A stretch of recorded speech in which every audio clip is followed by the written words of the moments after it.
Good evening. And yes, I said evening, folks. This is the first of what I'm hoping to be many anime reviews on this here little website. This will also be, by the way, be embedded over at another webpage that I've been known to frequent. I'm going to start frequenting a lot more than I have been lately. I will give you a link, by the way, to that website. And tonight, the anime review is Saint Tail. Alright, here's the deal. I'm going to ask one very simple question. Well, actually, no, I'm going to give a disclaimer.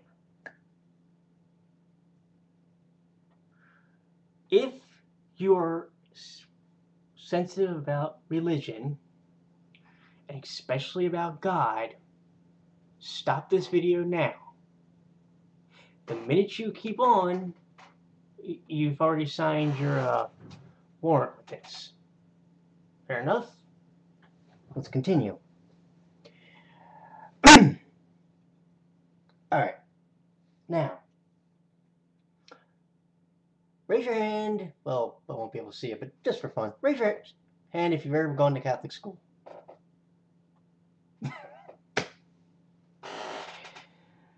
Now, I personally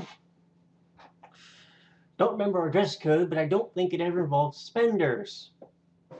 A very khaki sweater vest and a clip-on tie occasionally, but never suspenders. Anyways, the school we are going to is St. Pauline's. It is a co-ed school for boys and girls. Now, in this school, Meimi Haneoka, her good friend Seira, as well as Asuka Jr. Now, why is he called Jr.? More on that in a minute. Go to school. And the students in that school have a very strange fixation with a thief. What's the thief's name? Saint Tail. Now, let's talk about Saint Tail and how she operates. She is a thief, as I've already mentioned. But, here's the kicker.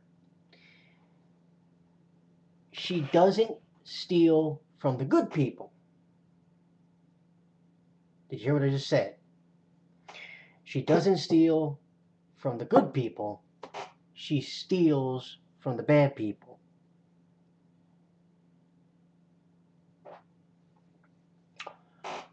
What happens generally is this. This is the chain of events on how it usually goes down with Seira and Meimi and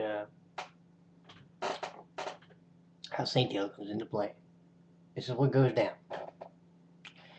Somebody comes to the chapel where Seira, who's a nun in training, by the way, is doing her training.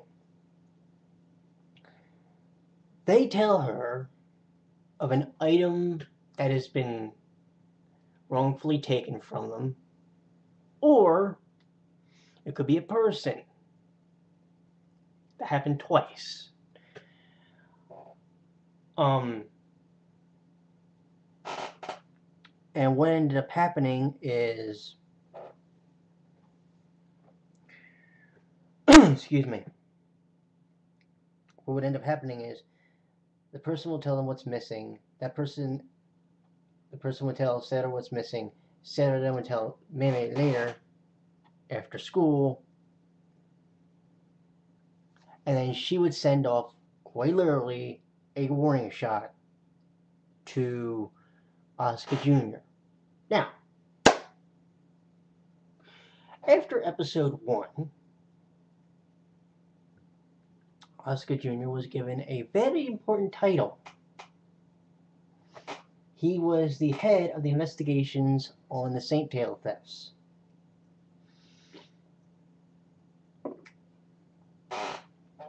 Oh, I did neglect to mention one thing.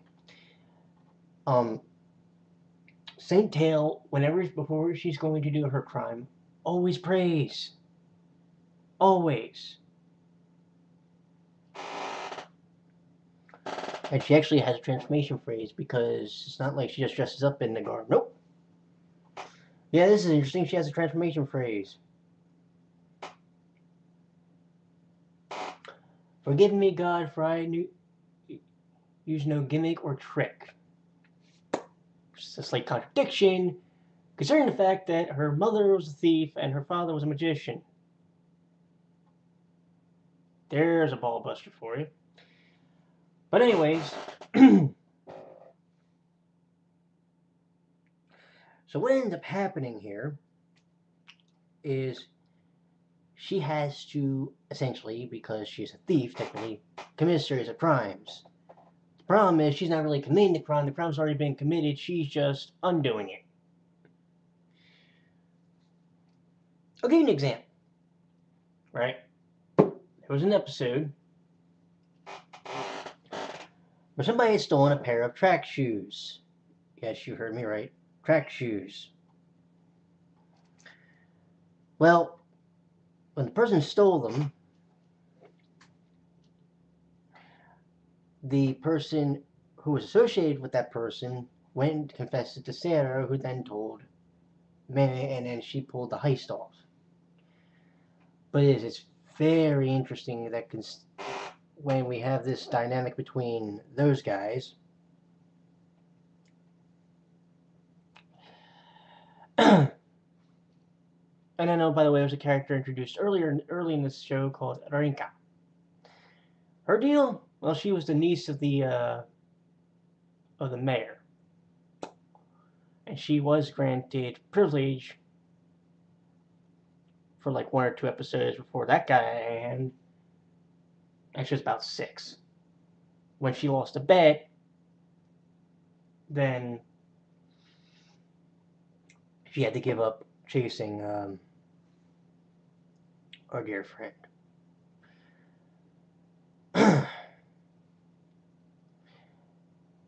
The irony of this is, yes, her mother was a thief.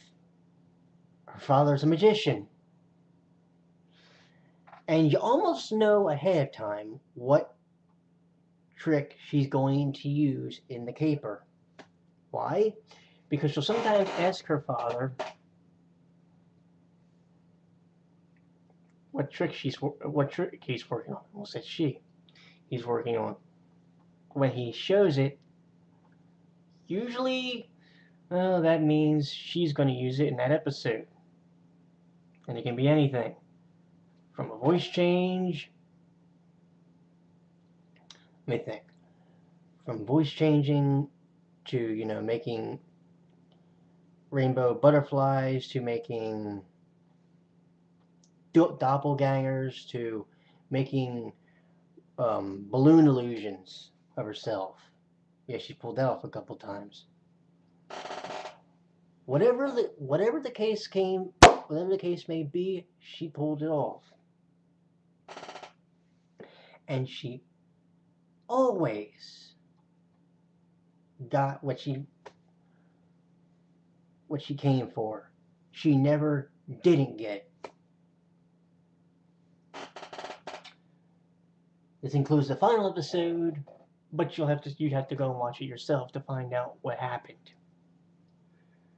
I will tell you this right now. I was debating not doing this because I'm a little choked up still from it, because, man, that gets to you after a while. But in a good way, kind of like, they start tugging on the old heartstrings. Now, the story development goes like this. Bam, bam, bam, bam, bam. There's no slowdown. From episode 1 to episode 43, you're going about 200 miles an hour down the road. You're in the back seat, and Meimi and Seira are in the front driving you. Oh, interesting other fact. The anime had been produced by Tokyopop for a good period of time. When they lost the license, somebody took it over. Now, there was about, I want to say, 6 volumes that had been done by Tokyopop anime. The other 3 were done by somebody else, and they were put in what's called the Essential Collection. I will let you know this, however. The Region 1 DVDs only use the first opening. There were actually 2, and there were 2 endings. I actually have both the openings in my favorites if you want to listen to them in full. And you might want to hurry before they get taken down, because some bastard's going to do it. Do I have any complaints about the show? Only one, and this is a plot hole. Usually in a Magical Girl show like this, in the first episode, it is explained how said heroine gets said transformation item. Be it a bracelet, a brooch, a wand, whatever. In this episode, in the first episode, you know she has it. That's a fact. What you don't know is how she got it, because it's not really explained. I will tell you this. Oh, this is fun too. After like I think in like the first DVD, first and second DVDs, I think they put specials, little short videos that are funny as all hell. Now, when we do series reviews, we're going to do them obviously we're going to do about between A and F. Well, while I do consider Sailor Moon the greatest anime since sliced bread, let's separate that from this because this is everything else. B+. It would have gotten an A, but that nagging little plot hole which pisses you off because you're sitting there trying to figure out, okay, how does she have that already? Oh, the one episode that's absolutely adorable is when she gets her little mascot, Ruby. Who's Ruby? Well, a hedgehog. Damn thing's cute as all hell, too. Gotta tell you. But, I hope that this told you all everything that you wanted to know. And I promise you, I'll get better at these in the future. You all have a good night.